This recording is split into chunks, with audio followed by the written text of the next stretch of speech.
Alright, so yun mga ka-adventure, sa puntong ito ay humagis na ang ating magagaling na mga anglers. So yun, may isang strike, malaking GT ito sa tingin ko kasi puputok na yung dagat mga ka-adventure.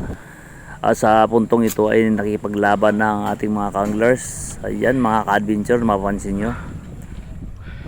Talagang mabigat, may kabigatan. So ibig sabihin yan, malaki-laki talaga yan mga ka-adventure. So yung panoorin natin ang mula umpisa hanggang dulo ng video ito mga ka-adventure. And this video is credit to our mga anglers.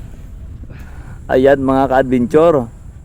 So look at that mga ka-adventure. The rod is bending mga ka-adventure. Alright, so yun, napakalinaw ng dagat at sa mapapansin mo medyo naaninag na ang malaking huli. Sa tingin ko yun, sa tingin ko mga pumapalo ito ng mga 15 kilo or 20. Napakalaking tribale o GT. Wow. Yan yung black GT to yung pag sa mga malalim. Ayan, talagang malaki mga ka-adventure.